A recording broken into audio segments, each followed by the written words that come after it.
ਵਾਹਿਗੁਰੂ ਵਾਹਿਗੁਰੂ ਵਾਹਿਗੁਰੂ ਵਾਹਿਗੁਰੂ ਵਾਹਿਗੁਰੂ ਵਾਹਿਗੁਰੂ ਵਾਹਿਗੁਰੂ ਵਾਹਿਗੁਰੂ ਵਾਹਿਗੁਰੂ ਗੁਰੂ ਵਾਹਿਗੁਰੂ ਵਾਹਿਗੁਰੂ ਵਾਹਿਗੁਰੂ ਵਾਹਿਗੁਰੂ ਵਾਹਿਗੁਰੂ ਵਾਹਿਗੁਰੂ ਵਾਹਿਗੁਰੂ ਵਾਹਿਗੁਰੂ ਵਾਹਿਗੁਰੂ ਵਾਹਿਗੁਰੂ ਵਾਹਿਗੁਰੂ ਵਾਹਿਗੁਰੂ ਵਾਹਿਗੁਰੂ ਵਾਹਿਗੁਰੂ ਵਾਹਿਗੁਰੂ ਵਾਹਿਗੁਰੂ ਵਾਹਿਗੁਰੂ ਵਾਹਿ ਇੱਕ ਓੰਕਾਰ ਸਤਿਨਾਮ ਕਰਤਾ ਪੁਰਖ ਨਿਰਭਉ ਨਿਰਵੈਰ ਅਕਾਲ ਮੂਰਤ ਅਜੂਨੀ ਸੈਭੰ ਗੁਰ ਪ੍ਰਸਾਦ ਗਿਆਨ ਧਿਆਨ ਕਿਛ ਕਰਮ ਨ ਜਾਣਾ ਸਾਰ ਨ ਜਾਣਾ ਤੇਰੀ ਸਭ ਤੇ ਵੱਡਾ ਸਤਿਗੁਰੂ ਨਾਨਕ ਜਿਨ ਕਲ ਰਾਖੀ ਮੇਰੀ ਗਿਆਨ ਧਿਆਨ ਕਿਛ ਕਰਮ ਨ ਜਾਣਾ ਨਾਹਨ ਨਿਰਮਲ ਕਰਨੀ ਸਾਧ ਸੰਗਤ ਕੈ ਅੰਚਲ ਲਾਭੋ ਬਿਖਮ ਨਦੀ ਜਾਏ ਤਰਨੀ ਸੇ ਸੰਜੋਗ ਕਰੋ ਮੇਰੇ ਪਿਆਰੇ ਜਿਤ ਰਸਨਾ ਹਰ ਨਾਮ ਹੀ ਉਚਾਰੇ ਸੇ ਸੰਜੋਗ ਕਰੋ ਮੇਰੇ ਪਿਆਰੇ ਜਿਤ ਰਸਨਾ ਹਰ ਨਾਮ ਹੀ ਉਚਾਰੇ ਸਤਿਨਾਮ ਵਾਹਿਗੁਰੂ ਜੀ ਆਸਾ ਬਾਣੀ ਸ੍ਰੀ ਰਵਿਦਾਸ ਜੀਓ ਕੀ ਇੱਕ ਓੰਕਾਰ ਸਤਿਗੁਰ ਪ੍ਰਸਾਦ ਮ੍ਰਿਗ ਮੀਨ ਭ੍ਰਿੰਗ ਪਤੰਗ ਕੁੰਚਰ ਏਕ ਦੋਖ ਬਿਨਾਸ ਪੰਚ ਦੋਖ ਅਸਾਧ ਜਾਮੈ ਤਾਂ ਕੀ ਕੇਤ ਕਿਆਸ ਮਾਧੋ ਅਭਿਦਿਆ ਹਿਤ ਕੀਨ ਬਬੇਕ ਦੀਪ ਮਲੀਨ ਰਹਾਉ ਤ੍ਰਿਗਦ ਜੋਨ ਅਚੇਤ ਸੰਭਵ ਪੁੰਨ ਪਾਪ ਆਸੋਚ ਮਨੁੱਖਾ ਅਵਤਾਰ ਦੁਲੱਭ ਤੇਹੀ ਸੰਗਤ ਪੋਚ ਜੀ ਜੰਤ ਜਹਾਂ ਜਹਾਂ ਲਗ ਕਰਮ ਕੇ ਬਸ ਜਾਏ ਕਾਲ ਫਾਸ ਅਬਦ ਲਾਗੇ ਕਛ ਨ ਚੱਲੈ ਉਪਾਏ ਰਵਿਦਾਸ ਦਾਸ ਉਦਾਸ ਤਜ ਭ੍ਰਮ ਤਪਨ ਤਪ ਗੁਰ ਗਿਆਨ ਭਗਤ ਜਨ ਭੈ ਹਰਨ ਪਰਮਾਨੰਦ ਕਰੋ ਨਿਧਾਨ ਵਾਹਿਗੁਰੂ ਜੀ ਕਾ ਖਾਲਸਾ ਵਾਹਿਗੁਰੂ ਜੀ ਕੀ ਫਤਿਹ। ਗਰੀਬ ਨਵਾਜ ਧੰਨ ਧੰਨ ਸ਼੍ਰੀ ਗੁਰੂ ਗ੍ਰੰਥ ਸਾਹਿਬ ਜੀ ਦੀ ਪਾਵਨ ਹਜ਼ੂਰੀ ਵਿੱਚ ਸੱਜੀ ਹੋਈ ਵਡਭਾਗੀ ਸਾਧ ਸੰਗਤ, ਸਤਿਗੁਰੂ ਜੀ ਨੇ ਰਹਿਮਤ ਕੀਤੀ ਹੈ। ਇਹ ਸੁਭਾਗ ਘੜੀ ਸਤਸੰਗ ਦੀ ਸਾਨੂੰ ਪ੍ਰਾਪਤ ਹੋਈ ਹੈ। ਭਗਤ ਰਵਿਦਾਸ ਜੀ ਦਾ ਪਾਵਨ ਸ਼ਬਦ ਜੋ ਆਸਾ ਰਾਗ ਦੇ ਵਿੱਚ ਸ਼੍ਰੀ ਗੁਰੂ ਗ੍ਰੰਥ ਸਾਹਿਬ ਜੀ ਦੇ ਪਾਵਨ ਅੰਗ 486 ਤੇ ਸੁਭਾਇਮਾਨ ਹੈ, ਇਸ ਦਾ ਪਾਠ ਆਪਾਂ ਸਰਵਣ ਕੀਤਾ ਹੈ। ਭਗਤ ਰਵਿਦਾਸ ਜੀ ਦਾ ਅੱਜ ਜਨਮ ਦਿਹਾੜਾ ਹੈ। ਸਮੁੱਚੇ ਸੰਸਾਰ ਦੇ ਵਿੱਚ ਹੀ ਭਗਤ ਜੀ ਨੂੰ ਅੱਜ ਦੇ ਦਿਨ ਨਮਸਕਾਰ ਕੀਤੀ ਜਾ ਰਹੀ ਹੈ ਔਰ ਉਹਨਾਂ ਦੀਆਂ ਜੋ ਯਾਦਾਂ ਹਨ ਉਹਨਾਂ ਨੂੰ ਮੁੜ ਤਾਜ਼ਾ ਕੀਤਾ ਜਾ ਰਿਹਾ ਹੈ। ਭਗਤ ਰਵਿਦਾਸ ਜੀ ਬਨਾਰਸ ਦੇ ਲਾਗੇ ਪਿੰਡ ਮੰਡੇਰ ਹੈ, ਛੋਟਾ ਜਿਹਾ ਪਿੰਡ ਸੀ। ਇਸ ਪਿੰਡ ਦੇ ਵਿੱਚ ਇਹਨਾਂ ਦਾ ਜਨਮ ਜਿਹੜਾ ਹੈ ਸੰਤੋਖ ਦਾਸ ਪਿਤਾ ਦੇ ਘਰ ਦੇ ਵਿੱਚ ਮਾਤਾ ਕਰਮਾ ਦੇਵੀ ਦੀ ਕੁੱਖ ਤੋਂ ਹੋਇਆ ਹੈ। ਜਨਮ ਅਤੇ ਮੌਤ ਦੀ ਜਿਹੜੀ ਤਰੀਕ ਹੈ ਇਸ ਦੇ ਬਾਰੇ ਇਤਿਹਾਸ ਦੇ ਵਿੱਚ ਇੱਕ ਤਰੀਕ ਨਹੀਂ ਦਿੱਤੀ ਗਈ ਹੈ। ਵੱਖਰੇ ਵੱਖਰੇ ਵਿਦਵਾਨਾਂ ਨੇ ਵਿਚਾਰ ਦਿੱਤੇ ਹਨ, ਪਰ ਜ਼ਿਆਦਾ ਪ੍ਰਚਲਿਤ ਜੋ ਹੈ ਉਹ 1376 ਹੈ ਜਨਮ ਦੀ ਤਰੀਕ, ਔਰ ਇਹਨਾਂ ਦਾ ਜੋ ਅਕਾਲ ਚਲਾਣਾ ਹੈ ਉਹ 1496 ਦਾ ਹੈ। 120 ਸਾਲ ਦੀ ਉਮਰ ਇਹਨਾਂ ਨੇ ਸੰਸਾਰ ਵਿੱਚ ਭੋਗੀ ਹੈ। ਜਾਤੀ ਦੇ ਚਮਿਆਰ ਸਨ, ਜਿਸ ਨੂੰ ਉਸ ਸਮੇਂ ਦੇ ਪੰਡਤ ਲੋਕ, ਬ੍ਰਾਹਮਣ ਲੋਕ ਜਿਹੜੇ ਸਨ, ਨੀਵੀਂ ਜਾਤ ਮੰਨਦੇ ਸਨ। ਗੁਰੂ ਅਰਜਨ ਦੇਵ ਜੀ ਨੇ ਰਹਿਮਤ ਕੀਤੀ ਹੈ। ਜਿਨ੍ਹਾਂ ਭਗਤਾਂ ਨੂੰ ਉਸ ਸਮੇਂ ਦੇ ਧਾਰਮਿਕ ਲੋਕਾਂ ਨੇ ਦੁਰਕਾਰਿਆ ਹੋਇਆ ਸੀ, ਗੁਰੂ ਗ੍ਰੰਥ ਸਾਹਿਬ ਜੀ ਦੇ ਵਿੱਚ ਉਹਨਾਂ ਦੀ ਪਾਵਨ ਬਾਣੀ ਚੜ੍ਹਾ ਕੇ ਉਹਨਾਂ ਨੂੰ ਸਦਾ ਲਈ ਅਮਰ ਕਰ ਦਿੱਤਾ ਹੈ ਔਰ ਆਪਣੇ ਬਰਾਬਰ ਦੇ ਉੱਤੇ ਤਖਤ ਦੇ ਉੱਤੇ ਸਵਾਇਮਾਨ ਕੀਤਾ ਹੈ। ਸ਼੍ਰੀ ਗੁਰੂ ਗ੍ਰੰਥ ਸਾਹਿਬ ਜੀ ਦੇ ਵਿੱਚ ਜਿੰਨੀ ਵੀ ਬਾਣੀ ਹੈ ਇਹ ਗੁਰੂ ਦੇ ਰੂਪ ਦੇ ਵਿੱਚ ਹੈ। ਇਸ ਕਰਕੇ ਸਾਡੇ ਮਨ ਵਿੱਚ ਇਹ ਨਹੀਂ ਆਉਣਾ ਚਾਹੀਦਾ ਕਿ ਇਹ ਗੁਰੂ ਦੀ ਬਾਣੀ ਹੈ ਅਤੇ ਇਹ ਭਗਤ ਦੀ ਬਾਣੀ ਹੈ। ਜਦੋਂ ਆਪਾਂ ਗੁਰੂ ਗ੍ਰੰਥ ਸਾਹਿਬ ਜੀ ਨੂੰ ਮੱਥਾ ਟੇਕਦੇ ਹਾਂ ਤਾਂ ਗੁਰੂ ਸਾਹਿਬਾਨ ਦੀ ਬਾਣੀ ਦੇ ਨਾਲ ਹੀ ਭਗਤਾਂ ਦੀ ਬਾਣੀ ਨੂੰ ਵੀ ਮੱਥਾ ਟੇਕਦੇ ਹਾਂ। ਚਾਹੇ ਉਹ ਬ੍ਰਾਹਮਣ ਭਗਤ ਹੈ, ਚਾਹੇ ਮੁਸਲਮਾਨ ਭਗਤ ਹੈ, ਚਾਹੇ ਉਸ ਸਮੇਂ ਜਿਹੜੇ ਲੋਕ ਕਹਿੰਦੇ ਸਨ ਕਿ ਨੀਵੀਂ ਜਾਤ ਦੇ ਹਨ, ਉਹਨਾਂ ਵਿੱਚੋਂ ਹਨ। ਸ਼੍ਰੀ ਗੁਰੂ ਗ੍ਰੰਥ ਸਾਹਿਬ ਜੀ ਦੇ ਵਿੱਚ ਭਗਤ ਰਵਿਦਾਸ ਜੀ ਦੀ ਜੋ ਪਾਵਨ ਬਾਣੀ ਹੈ ਇਸ ਨੂੰ ਤੀਸਰਾ ਸਥਾਨ ਪ੍ਰਾਪਤ ਹੈ। ਸਭ ਤੋਂ ਪਹਿਲਾਂ ਭਗਤ ਕਬੀਰ ਜੀ ਦੀ ਬਾਣੀ ਹੈ, ਫਿਰ ਭਗਤ ਨਾਮਦੇਵ ਜੀ ਦੀ ਹੈ, ਅਤੇ ਉਸ ਤੋਂ ਬਾਅਦ ਬਾਣੀ ਦੀ ਜੋ ਤਰਤੀਬ ਹੈ ਇਹ ਭਗਤ ਰਵਿਦਾਸ ਜੀ ਦੀ ਹੈ। ਸ਼੍ਰੀ ਗੁਰੂ ਗ੍ਰੰਥ ਸਾਹਿਬ ਜੀ ਦੇ ਵਿੱਚ 40 ਸਲੋਕ ਇਹਨਾਂ ਦੇ ਆਏ ਹਨ, 40 ਸ਼ਬਦ ਹਨ ਜਿਹੜੇ 16 ਰਾਗਾਂ ਦੇ ਵਿੱਚ ਹਨ। ਇਸ ਤੋਂ ਬਿਨਾਂ ਹੋਰ ਵੀ ਇਹਨਾਂ ਦੀ ਬਹੁਤ ਸਾਰੀ ਬਾਣੀ ਜਿਹੜੀ ਹੈ ਮਿਲਦੀ ਹੈ। ਬਹੁਤ ਵੱਡਾ ਗ੍ਰੰਥ ਇਹਨਾਂ ਨੂੰ ਜੋ ਮੰਨਦੇ ਹਨ ਲੋਕ, ਜਿਨ੍ਹਾਂ ਦਾ ਪੂਰਨ ਵਿਸ਼ਵਾਸ ਇਹਨਾਂ ਦੇ 'ਤੇ, ਉਹਨਾਂ ਦੇ ਕੋਲ ਹੁਣ ਵੀ ਇਹਨਾਂ ਦੇ ਬਹੁਤ ਵੱਡੇ ਕੇਂਦਰ, ਬਨਾਰਸ ਵਿੱਚ ਇੱਕ ਬਹੁਤ ਵੱਡਾ ਕੇਂਦਰ ਹੈ ਇਹਨਾਂ ਦਾ।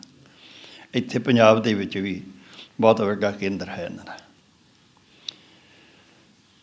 ਭਗਤ ਰਵਿਦਾਸ ਜੀ ਬਹੁਤ ਉੱਚੀ ਅਵਸਥਾ ਦੇ ਮਾਲਕ ਸਨ। ਆਪਣੀ ਅਵਸਥਾ ਦਾ ਉਹਨਾਂ ਨੇ ਆਪ ਹੀ ਜ਼ਿਕਰ ਕੀਤਾ ਹੈ ਕਿ ਮੈਂ ਬੇਗਮਪੁਰੇ ਦਾ ਵਾਸੀ ਹਾਂ। ਬੇਗਮਪੁਰਾ ਕੀ ਹੈ? ਬੇਗਮ, ਜਿੱਥੇ ਕੋਈ ਗਮ ਨਹੀਂ ਹੈ, ਚਿੰਤਾ ਨਹੀਂ ਹੈ। ਐਸੀ ਸਿਮਰਨ ਕਰਕੇ ਉੱਚੀ ਅਵਸਥਾ ਪ੍ਰਾਪਤ ਹੋਈ ਉਹਨਾਂ ਨੂੰ, ਜਿਸ ਨੂੰ ਜਪਜੀ ਸਾਹਿਬ ਵਿੱਚ ਸਤਿਗੁਰੂ ਜੀ ਨੇ ਕਰਮਖੰਡ ਕਿਹਾ ਹੈ। ਤਿੱਥੇ ਭਗਤ ਵਸੈਂ ਕੇ ਲੋਕ ਕਰਹਿ ਆਨੰਦ ਸੱਚਾ ਮਨ ਸੋਇ। ਇਸ ਅਵਸਥਾ ਵਿੱਚ ਭਗਤ ਵਸਦੇ ਹਨ ਜਿਹੜੇ ਸਦਾ ਹੀ ਆਨੰਦ ਵਿੱਚ ਹਨ। ਇਹੀ ਗੱਲ ਭਗਤ ਰਵਿਦਾਸ ਜੀ ਨੇ ਕਹੀ ਹੈ ਕਿ ਸਾਡੀ ਸੁਰਤੀ ਹੁਣ ਬੇਗਮਪੁਰੇ ਦੇ ਵਿੱਚ ਹੈ, ਔਰ ਜਿੱਥੇ ਕੋਈ ਨਾ ਦੁੱਖ ਹੈ ना कोई चिंता है। बेगमपुरा शहर को नाव, दुख अंदोह नहीं तिठाऊं। ना तशवीश खराज न माल, खौफ न खता न तरस जवाल। ना ही उत्थे कोई संसारी धन है जिस दे उत्ते टैक्स लगन का डर है, ना ही किसी गल का घाटा पैण का डर है। ये अजिहा धन है इस अवस्था में जिहड़ा भगत रविदास जी ने इकट्ठा किया है। ये जिवें जिवें खर्चते हैं होर वधदा जा रहा है। अब मोहे खूब वतन कह पाई, ऊहा खैर सदा मेरे पाई। ऐसी अवस्था, इहो जिहा वतन, इहो जिहा स्थान, इहो जिहा टिकाणा सुरत का बन गया है अंदर ही, शरीर के अंदर, जिथे हर वेले ही सुख शांति बनी रहिंदी है। इस अवस्था दे विच दूजे जां तीजे दर्जे की कोई गल नहीं है। दोम न सेम न एक सुआही। इस अवस्था दे विच पूर्ण आज़ादी है। त्यों त्यों सैल करे जो पावे, महरम महल न को अटकावे। जिथे जी चाहे संसार विच जा सकते हैं। इस अवस्था विचरण वाला भगत जिहड़ा है वो सारा संसार ही उहदा है, जिथे जी चाहे जा सकता है। और रब दे महल का भेती है, इस करके उसनूं किसी नूं पुछण की लोड़ नहीं पैंदी है। कोई उसनूं कोई रोकण वाला भी नहीं है। और अखीर ते इस शब्द भगत जी ने कहा है, जो हम शहरी सो मीत हमारा। जिहड़ा इस अवस्था का मालक है साडा मित्र होया। कहे रविदास खलास चमारा, जो हम शहरी सो मीत हमारा। वो है साडा मित्र। बड़ा विरोध किया ब्राह्मणों ने। बनारस दे विच तां ब्राह्मणों का जोर सी। कमाल की गल है, भगत रविदास जी ने आप भी जिक्र किया है कि भावें इन्हां लोगों ने बहुत विरोध किया, बहुत मंदा भी बोलिया, लेकिन परमेश्वर के सिमरन का सदका, सिमरन के नाल उन्होंने ये उच्ची अवस्था प्राप्त हुई। माया वाले पासियों सुरती उन्होंने उच्ची हो गई और परमेश्वर वाले पासे लिव लग गई। गुरु अर्जन देव जी ने भी जिक्र किया है कि रविदास जी बनारस के लागे मरे हुए पशुओं, इन्हों के वगे वगेरे सन जोड़े वो बाहर सुटते हैं तो वह चमड़ा ला के वेचते सन। भगत रविदास जी जो ये आप हुणे आप शब्द सुन रहे सी, ये भी चौंक विच बैठ के लोगों दीयां जुत्तियां गंढदे सन, टुटियां हुई जुत्तियां गंढदे सन। ये इन्हां दी किरत सी। एक बेटा सी, विआह इन्हां दा होया, गृहस्थी जीवन जिउंदे सन। भावें गरीबी सी घर दे विच, लेकिन मन करके बहुत अमीर सन। दर ते आए किसी नूं भी भुखा नहीं सन जाण दिंदे। ये उन्हां दी वड्याई सी। एक समा आया, भगत जी कहते हैं कि जिहड़े लोग विरोधता करते सन, जिहड़े सन कहते सन कि नीवीं जात का ये कित्थों रब का नाम किवें जपण लग पिया, क्योंकि 4 आश्रम जिहड़े हिंदू मत दे विच हन, उन्हां दे विच नीवीं जात दे जिन्हां नूं मन्निया जांदा सी, उन्हां नूं नाम जपण का कोई धर्म ग्रंथ पढ़न का हुक्म नहीं सी। उन्हां दी जबान कट दित्ती जांदी सी। जे कोई सुनदा सी किसी धर्म ग्रंथ की गल तो उसके कंन सिक्का पा के बंद कर दिंदे सी। इन्नी सख्ती सी उस वेले। किसी मंदिर में जाण की आग्या नहीं सी। भगत जी ने नाल किरत की ते नाल ही परमेश्वर का सिमरन किया। और कुछ अजिहे कौतक उन्होंने जीवन के वापरे, जिवें हुणे सुन रहे सी भाई गुरदास जी ने जिक्र किया है कि ब्राह्मण एक आया, जुत्ती गंढाई, पुछया कित्थे चले हो, कहंदा मैं गंगा के दर्शन इशनान करन चलिया हाँ। कहंदे आ ਇੱਕ ਸਿੱਕਾ ਸਾਗਾ 2 ਪੈਸੇ ਦਾ ਸਿੱਕਾ ਦਿੱਤਾ, ਇਹ ਸਾਗਾ ਵੀ ਗੰਗਾ ਦੀ ਭੇਟਾ ਕਰ ਦੇਈਂ। ਪਰ ਇੱਕ ਕਿਰਪਾ ਕਰੀ, ਗੰਗਾ ਮਾਈ ਆਪਣਾ ਹੱਥ ਅੱਗੇ ਕਰਕੇ ਲਵੇ ਇਹ ਸਿੱਕਾ ਤਾਂ ਦੇਵੀਂ, ਨਹੀਂ ਤਾਂ ਸੁੱਟੀ ਨਾ ਪਾਣੀ ਦੇ ਵਿੱਚ। ਸਾਰਾ ਰਾਹ ਹੀ ਪੰਡਤ ਸੋਚਦਾ ਚਲੇ ਗਿਆ ਕਿ ਇੱਦਾਂ ਤਾਂ ਕਦੀ ਹੋਇਆ ਨਹੀਂ ਹੈ, ਬੜੀ ਦੁਨੀਆ ਜਾਂਦੀ ਹੈ, ਮੈਂ ਵੀ ਇੰਨੀ ਵਾਰੀ ਗਿਆ ਹਾਂ। ਕਿਸੇ ਦੀ ਭੇਟਾ ਨੂੰ ਗੰਗਾ ਜਿਹੜੀ ਹੈ ਉਹ ਆਪ ਹੱਥ ਕੱਢ ਕੇ, ਜਿਹਨੂੰ ਮਾਈ ਕਹਿੰਦੇ ਹਨ, ਉਹ ਇਸ ਤਰ੍ਹਾਂ ਦੇਵੀ ਕਹਿੰਦੇ ਹਨ, ਉਹ ਭੇਟਾ ਲਵੇ।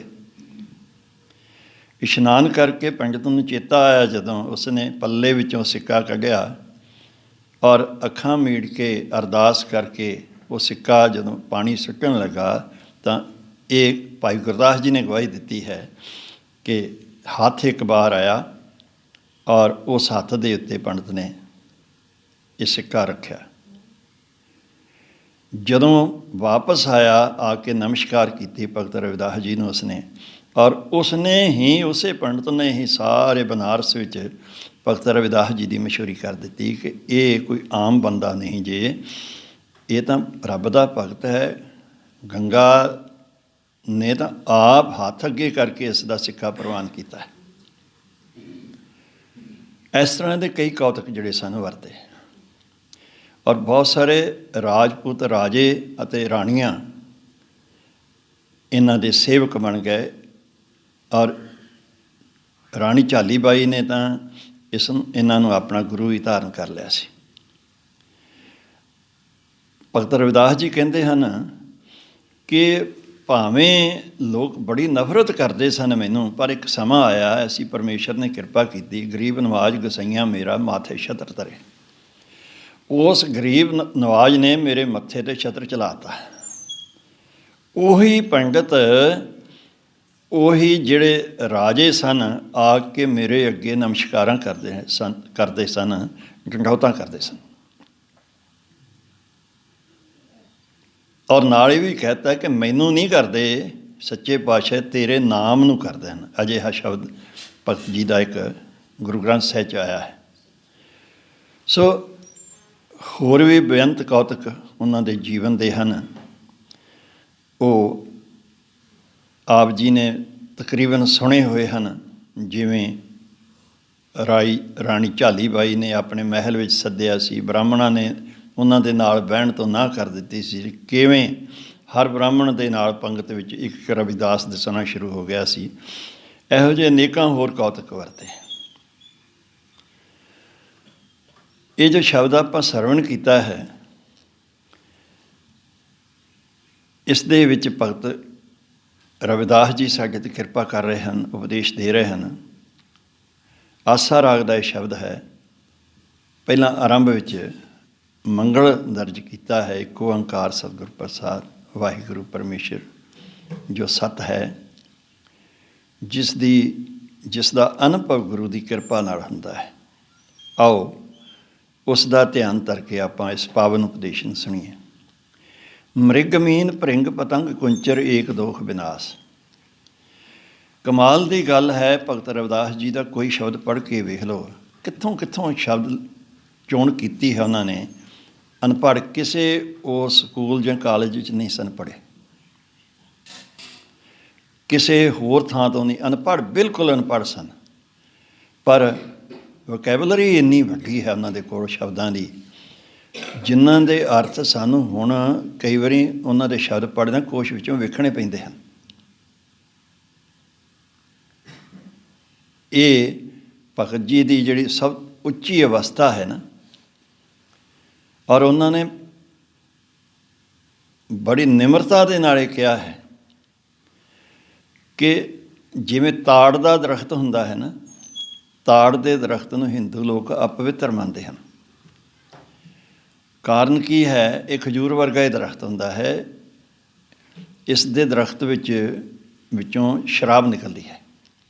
ਲੋਕ ਜਾ ਕੇ ਇਹਦੇ ਕੱਟ ਲਾਉਂਦੇ ਹਨ ਅਤੇ ਨਾਲ ਤੇ ਭਾਂਡੇ ਬੰਨ੍ਹ ਆਉਂਦੇ ਹਨ, ਉਹ ਤੁਬਕਾ ਚੋਈ ਜਾਂਦਾ ਹੈ, ਉਹਦੇ 'ਚ ਸ਼ਰਾਬ ਦਾ ਨਸ਼ਾ ਹੁੰਦਾ ਹੈ, ਇਸ ਕਰਕੇ ਇਹਨੂੰ ਅਪਵਿੱਤਰ ਮੰਨਿਆ ਗਿਆ ਹੈ।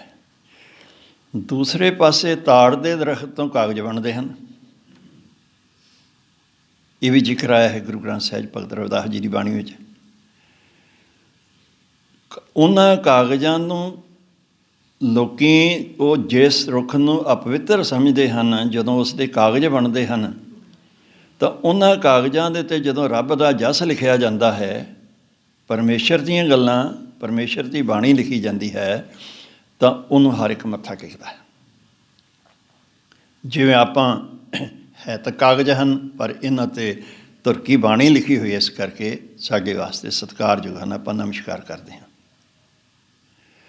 ਕਹਿੰਦੇ ਇਸੇ ਤਰ੍ਹਾਂ ਹੀ ਮੇਰੀ ਅਵਸਥਾ ਸੀ। ਲੋਕੀ ਮੈਨੂੰ ਅਪਵਿੱਤਰ ਕਹਿੰਦੇ ਸਨ, ਛੂਤ ਕਹਿੰਦੇ ਸਨ, ਅਛੂਤ ਕਹਿੰਦੇ ਸਨ, ਨੀਵੀਂ ਜਾਤ ਦਾ ਕਹਿੰਦੇ ਸਨ। ਅਤੇ ਸਮਾਂ ਆਇਆ ਜਦੋਂ ਪਰਮੇਸ਼ਰ ਦੀ ਕਿਰਪਾ ਦੇ ਨਾਲ ਇਸ ਸਰੀਰ ਦੇ ਅੰਦਰ ਹਰੀ ਦਾ ਜਸ ਪ੍ਰਗਟ ਹੋਇਆ, ਤਾਂ ਉਸ ਵੇਲੇ ਇਸੇ ਸਰੀਰ ਦੇ ਅੱਗੇ ਲੋਕ ਨਮਸਕਾਰਾਂ ਕਰਨ ਲੱਗ ਪਏ। ਜਿਵੇਂ ਕਿਸੇ ਕਾਗਜ਼ ਨੂੰ ਮੱਥਾ ਟੇਕਦੇ ਹਨ ਲੋਕ, ਉਹ ਉਸ ਦੇ ਉੱਤੇ ਜਦੋਂ ਬਾਣੀ ਲਿਖੀ ਹੁੰਦੀ ਹੈ। ਇੰਨੀ ਉੱਚੀ ਅਵਸਥਾ ਭਗਤ ਜੀ ਦੀ ਹੈ। ਕਹਿੰਦੇ ਮ੍ਰਿਗ ਮੀਨ ਭ੍ਰਿੰਗ ਪਤੰਗ ਕੁੰਚਰ ਏਕ ਦੋਖ ਵਿਨਾਸ਼। ਇਹ ਅਜਿਹੇ ਜੀਵ ਹਨ, ਜੇ ਮ੍ਰਿਗ ਹੈ, ਮ੍ਰਿਗ ਨੂੰ ਨਾਦੀ ਦਾ ਚਸਕਾ ਹੈ, ਇੱਕ ਖਾਸ ਆਵਾਜ਼ ਹੈ ਜਿਸ ਨੂੰ ਘੰਡਾ ਹੇੜਾ ਦੀ ਆਵਾਜ਼ ਕਹਿੰਦੇ ਹਨ। ਸ਼ਿਕਾਰੀ ਲੋਕ ਇਹ ਆਵਾਜ਼ ਕੱਢਦੇ ਹਨ, ਉਹਨਾਂ ਦਾ ਟੰਗ ਹੈ।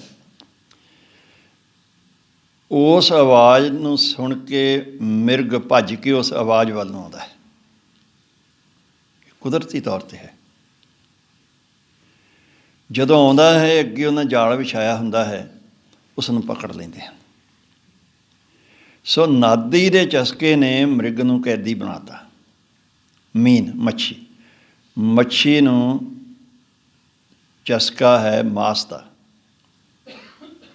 ਸ਼ਿਕਾਰੀ ਲੋਕ ਤਿੱਖੀਆਂ ਕੁੰਡੀਆਂ ਦੇ ਅੱਗੇ ਮਾਸ ਦਾ ਟੁਕੜਾ ਲਾ ਕੇ ਪਾਣੀ 'ਚ ਸੁੱਟ ਦਿੰਦੇ ਹਨ।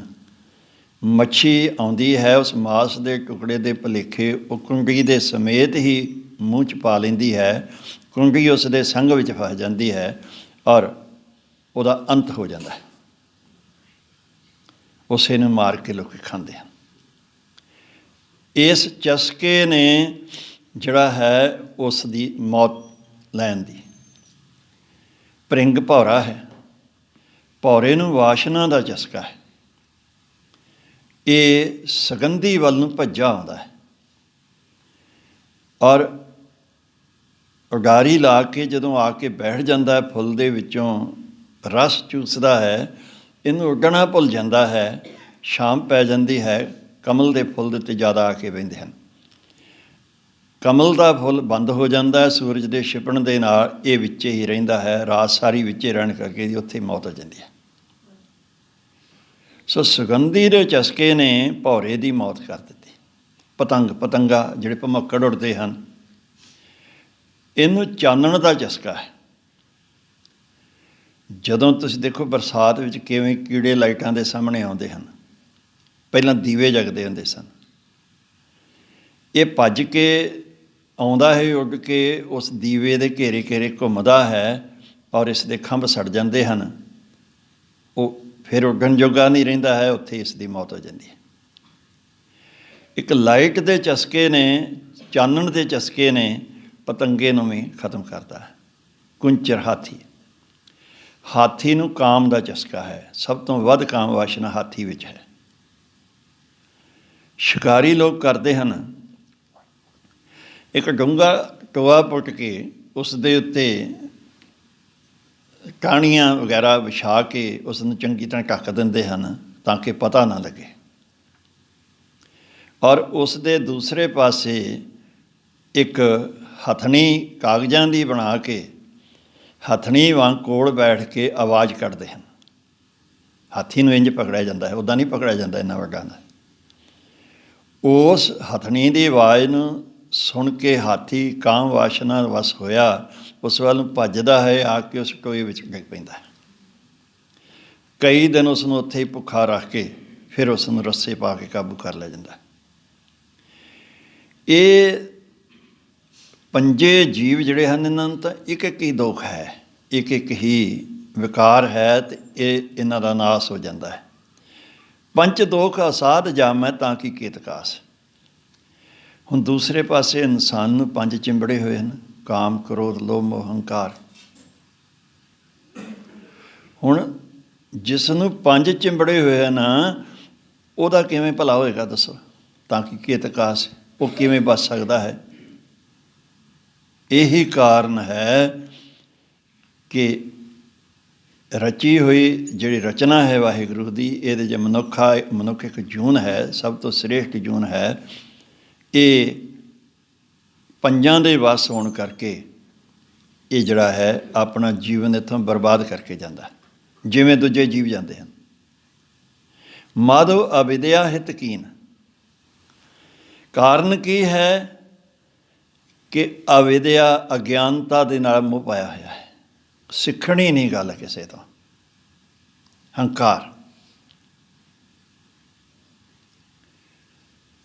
ਮਨ ਨੀਵਾਂ ਕਰਨਾ ਪੈਂਦਾ ਜੇ ਸਿੱਖਣਾ ਹੋਵੇ ਤਾਂ, ਉਹ ਹੁੰਦਾ ਨਹੀਂ ਹੈ।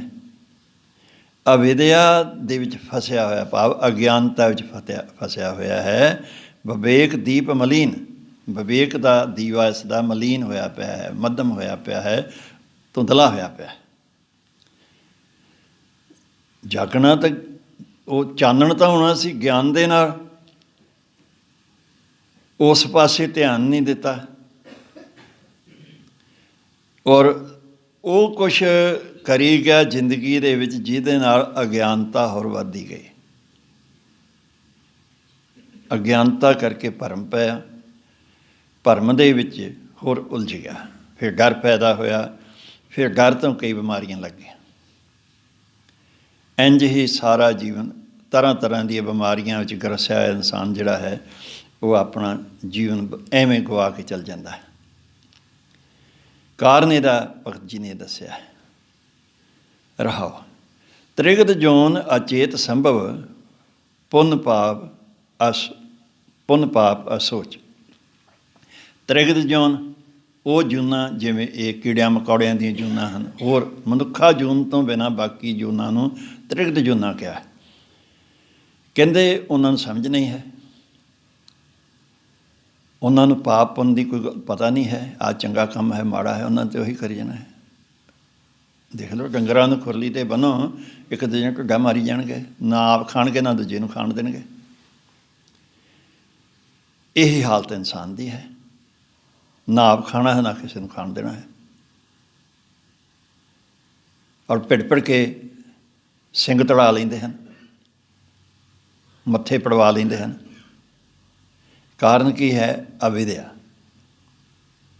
ਵਿਵੇਕ ਨਹੀਂ ਹੈਗੀ ਹੈ ਕਿ ਇਹ ਜੋ ਮੈਂ ਕਰ ਰਿਹਾ ਹਾਂ ਇਸ ਦਾ ਰਿਜ਼ਲਟ ਕੀ ਨਿਕਲੇਗਾ। ਬਹੁਤ ਕਮਾਲ ਦਾ ਉਪਦੇਸ਼ ਹੈ ਭਗਤ ਰਵਿਦਾਸ ਜੀ ਦਾ। ਕਹਿੰਦੇ ਪਤਾ ਹੀ ਨਹੀਂ ਹੈ ਅਗਿਆਨਤਾ ਦੇ ਕਾਰਨ। ਸੋ ਕਹਿੰਦੇ ਇਹ ਜਿਹੜੇ ਆ ਜੂਨਾਂ ਹਨ, ਇਹਨਾਂ ਦੇ ਕੋਲੋਂ ਇਹਨਾਂ ਨੂੰ ਤਾਂ ਪਤਾ ਹੀ ਨਹੀਂ ਹੈ ਪਾਪ ਅਤੇ ਪੁੰਨ ਕੀ ਹੈ। ਇਸ ਵੱਲੋਂ ਤਾਂ ਇਹ ਮਤਲਬ ਅਣਜਾਣ ਹਨ। ਉਹ ਤਾਂ ਚਲੋ ਉਹਨਾਂ ਦੇ ਕੋਲੋਂ ਗਲਤੀ ਹੋ ਗਈ, ਮ੍ਰਿਗ ਦੇ ਕੋਲੋਂ ਹੋ ਗਈ, ਮੱਛੀ ਤੋਂ ਹੋ ਗਈ, ਭਰਿੰਗੀ ਕੋਲੋਂ, ਭੌਰੇ ਤੋਂ ਹੋ ਗਈ, ਪਤੰਗੇ ਤੋਂ ਹੋ ਗਈ, ਹਾਥੀ ਤੋਂ ਹੋ ਗਈ, ਉਹ ਤਾਂ ਤ੍ਰਿਗ ਜੂਨਾਂ ਹਨ। ਮਨੁੱਖਾ ਅਵਤਾਰ ਦੁਲੱਭ ਤੇਹੀ ਸੰਗਤ ਪੋਚ। ਹੇ ਇਨਸਾਨ, ਤੈਨੂੰ ਮਨੁੱਖਾ ਜਨਮ ਮਿਲਿਆ ਹੈ ਜਿਹੜਾ ਦੁਲੱਭ ਹੈ। ਦੁਲੱਭ ਦੇਹ ਪਾਈ ਵਟ ਭਾਗੀ। ਚੰਗੇ ਕਰਮ ਦਾ ਫਲ ਤੈਨੂੰ ਇਹ ਮਨੁੱਖਾ ਦੇ ਹੀ ਮਿਲੀ ਹੈ। ਨਾਮ ਨਾ ਜਪੇ ਤੇ ਆਤਮ ਘਾਤੀ। ਜਿਹੜਾ ਕਰਨ ਵਾਲਾ ਕੰਮ ਕਰਦਾ ਨਹੀਂ ਹੈ, ਆਪਣੀ ਆਤਮਾ ਦਾ ਘਾਤ ਕਰ ਲਿਆ। ਆਪਣੇ ਆਪ ਸਮਝਦਾ ਮੈਂ ਜਿਉਂਦਾ ਹੈ, ਲੇਕਿਨ ਮਰਿਆ ਪਿਆ ਹੈ।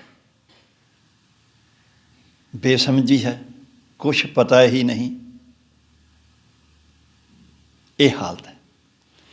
ਗੱਲ ਕੀ ਕਿ ਉਹ ਤ੍ਰਿਗਦ ਜੂਨਾਂ ਤੋਂ ਵੀ ਇਨਸਾਨ ਦੀ ਜਿਹੜੀ ਭੈੜੀ ਹਾਲਤ ਹੈ, ਇਹ ਦੇਖੋ ਤੇਹੀ ਸੰਗਤ ਪੋਚ। ਇਹਦਾ ਵੀ ਵਿਕਾਰਾਂ ਦੇ ਨਾਲ ਮੋਹ ਪਿਆ ਹੋਇਆ ਹੈ। ਹਾਥੀ ਤਾਂ ਪਸ਼ੂ ਹੈ, ਪਰ ਮਨੁੱਖ ਪਸ਼ੂ ਤੋਂ ਵੀ ਉੱਤੇ ਲੰਘ ਗਿਆ ਹੈ। ਇਸ ਦੀ ਕੋਈ ਹੱਦ ਹੀ ਨਹੀਂ ਰਹਿ ਗਈ ਹੈ। ਵਾਹਿਗੁਰੂ। ਜੀ ਜੰਤ ਜਹਾਂ ਜਹਾਂ ਲਗ, ਕਰਮ ਕੇ ਬਸ ਜਾਏ। ਜਿੱਥੇ ਜਿੱਥੇ ਵੀ ਜੀ ਜੰਤ ਹਨ, ਉਹ ਕਰਮਾਂ ਦੇ ਵਸ ਹੋਣ ਕਰਕੇ, ਜਿਹੜੇ ਕਰਮ ਉਹਨਾਂ ਨੇ ਕੀਤੇ ਆ ਉਹਦੇ ਅਨੁਸਾਰ ਉਹਨਾਂ ਨੂੰ ਜੂਨਾਂ ਮਿਲੀਆਂ ਹੋਈਆਂ ਹਨ।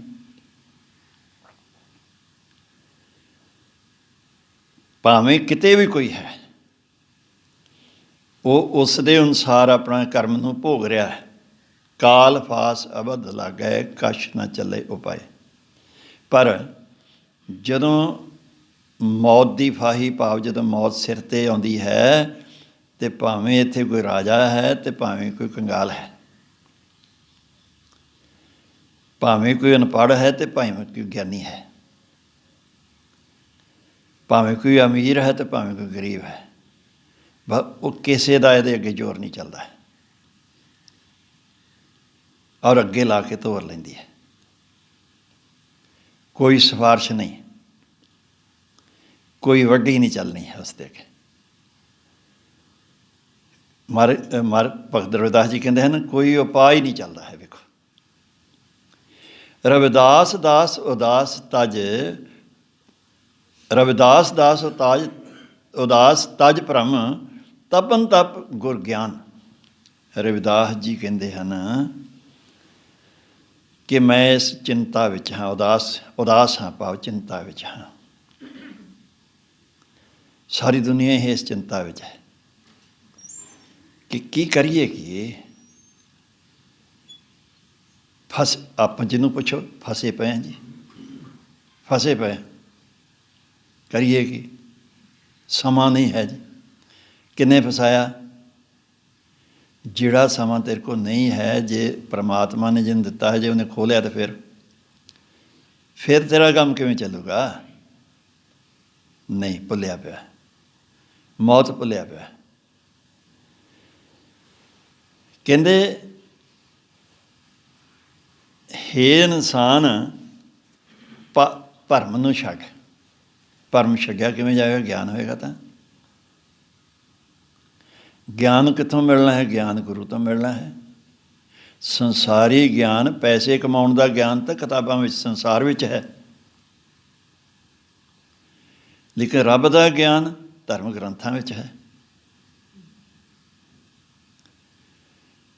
ਭਰਮ, ਸੰਸਾਰ ਦੇ ਜਿਹੜਾ ਗਿਆਨ ਹੈ, ਉਹਦੇ ਨਾਲ ਭਰਮ ਨਹੀਂ ਦੂਰ ਹੁੰਦਾ ਹੈ। ਦੇਖ ਲਓ, ਮਹਾਰਾਜ ਨੇ ਕਿਹਾ, ਜਿੱਤਾ ਪੜ੍ਹਿਆ ਤੇਤਾ ਕੜਿਆ। ਕੜਿਆ ਦਾ ਮਤਲਬ ਹੰਕਾਰਿਆ। ਜਿੰਨਾ ਪੜ੍ਹ ਗਿਆ ਉਨਾ ਜ਼ਿਆਦਾ ਹੰਕਾਰੀ ਦਾ ਜਾਂਦਾ ਹੈ, ਹੰਕਾਰ ਹੋਰ ਵੱਧਦਾ ਜਾਂਦਾ ਹੈ। ਸੋ ਕਹਿੰਦੇ, ਭਰਮ ਛੱਡ। ਕਿਵੇਂ ਛੱਡੀਏ? ਤਪਨ ਤਪ ਗੁਰ ਗਿਆਨ। ਸਭ ਤੋਂ ਵੱਡਾ ਤਪ ਕੀ ਹੈ? ਗੁਰੂ ਦੇ ਗਿਆਨ ਦੀ ਪ੍ਰਾਪਤੀ ਕਰਨੀ। ਇਸ ਤੋਂ ਵੱਡਾ ਕੋਈ ਤਪ ਨਹੀਂ ਹੈ। ਸੋ ਜੇ ਤੇਰੇ ਅੰਦਰ ਹੁਣ ਭਗਤ ਰਵਿਦਾਸ ਜੀ ਦੇ ਅੰਦਰ ਗਿਆਨ ਹੋਇਆ ਨਾ, ਰਵਿਦਾਸ ਢੋਅੰਤਾ ਢੋਰ ਨੀਤ ਤਿੰਨ ਤਿਆਗੀ ਮਾਇਆ, ਪ੍ਰਗਟ ਹੁਆ ਸਾਧ ਸੰਗ ਹਰ ਦਰਸ਼ਨ ਪਾਇਆ। ਦੇਖ ਲਓ, ਗਿਆਨ ਹੋ ਗਿਆ ਨਾ। ਉੱਥੇ ਇੰਨੇ ਪੰਡਤ ਬੈਠੇ ਸੀ, ਕਿਸੇ ਨੂੰ ਗਿਆਨ ਨਹੀਂ ਹੋਇਆ, ਫਸੇ ਪਏ, ਸਾਰੇ ਫਸੇ ਪਏ। ਭਗਤ ਰਵਿਦਾਸ ਜੀ ਨੇ ਮਾਇਆ ਤੋਂ ਆਪਣੀ ਸੁਰਤੀ ਉੱਚੀ ਕਰ ਲਈ, ਭਾਵ ਇਸ ਦੇ ਨਾਲ ਮਮਤਾ ਜਿਹੜੀ ਸੀ। ਰੋਟੀ ਤਾਂ ਖਾਈ ਜਾਂਦੇ ਸਨ ਜੁੱਤੀਆਂ ਗਣ ਕੇ, ਲੇਕਿਨ ਇਕੱਠੀ ਕਰਨ ਵਾਲੇ ਪਾਸੇ ਨਹੀਂ ਪਏ। ਜੀਵਨ ਨੂੰ ਸਵਾਰਿਆ, ਇਕੱਲਾ ਗਿਆਨ ਇਕੱਠਾ ਨਹੀਂ ਕੀਤਾ, ਗਿਆਨ ਨੂੰ ਆਪਣੇ ਜੀਵਨ 'ਚ ਵਰਤਿਆ। ਉਸ ਗਿਆਨ ਦੇ ਨਾਲ ਅਨੇਕਾਂ ਦਾ ਭਲਾ ਕਰ ਦਿੱਤਾ। ਕਹਿੰਦੇ ਕਿ ਗਿਆਨ ਜਿਹੜਾ ਸਭ ਤੋਂ ਵੱਡਾ ਤਪ ਹੈ, ਸਭ ਤੋਂ ਵੱਡੀ ਗੱਲ ਹੀ ਗਿਆਨ ਦੀ ਪ੍ਰਾਪਤੀ ਹੈ। ਔਰ ਗਿਆਨ ਦੀ ਪ੍ਰਾਪਤੀ ਸੌਖੀ ਨਹੀਂ ਹੈ, ਖੇਡ ਨਹੀਂ ਹੈ, ਇਹ ਕੋਈ ਸ਼ੁਭ ਮੰਤਰ ਨਹੀਂ ਹੈ। ਇਹਦੇ ਵਾਸਤੇ ਬੜੀ ਘਾਲਣਾ ਘਾਲਣੀ ਪੈਂਦੀ ਹੈ। ਗਿਆਨੀ ਗੁਰਬਚਨ ਸਿੰਘ ਜੀ ਟਕਸਾਲ ਦੇ ਮੁਖੀ ਹਨ। ਇਹਨਾਂ ਦਾ ਜੀਵਨ ਪੜ੍ਹ ਕੇ ਦੇਖੋ। 14 ਸਾਲ ਸੰਤ ਸੁੰਦਰ ਸਿੰਘ ਜੀ ਦੀ ਸੇਵਾ ਵਿੱਚ ਰਹੇ ਹਨ। 14 ਸਾਲ।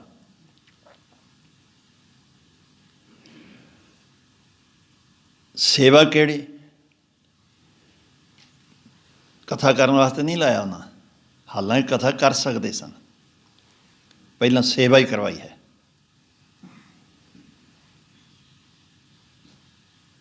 ਸਾਰੀ ਦਿਹਾੜੀ ਵਿੱਚ ਘੱਟ ਤੋਂ ਘੱਟ 8 ਘੰਟੇ ਹੁਕਮ ਸੀ ਉਹਨਾਂ ਨੂੰ ਕਿ ਤੁਸੀਂ ਗੁਰੂ ਗ੍ਰੰਥ ਸਾਹਿਬ ਦੀ ਹਜ਼ੂਰੀ 'ਚ ਖਲੋ ਕੇ ਚੌਰ ਕਰਨਾ ਹੈ।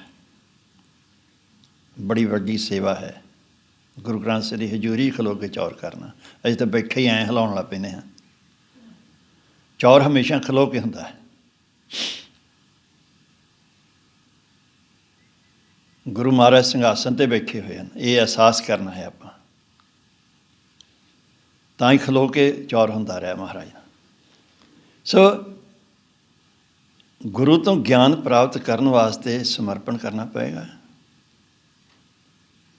ਜੇ ਬੱਚਾ ਕਹੇ ਮੈਂ ਤਾਂ ਬੜੇ ਵੱਡੇ ਘਰ ਦਾ ਜੀ, ਬੜਾ ਅਮੀਰ ਹਾਂ, ਅਤੇ ਮੈਂ ਸਕੂਲ ਦੇ ਦਾਖਲ ਹੋਇਆ ਹੋਵੇ ਅਤੇ ਉੱਥੇ ਟੀਚਰਾਂ ਨੂੰ ਵੀ ਕੁਛ ਨਾ ਸਮਝੇ, ਅਤੇ ਉਹ ਫਿਰ ਗਿਆਨ ਕਿੱਥੋਂ ਪ੍ਰਾਪਤ ਕਰ ਲਏਗਾ?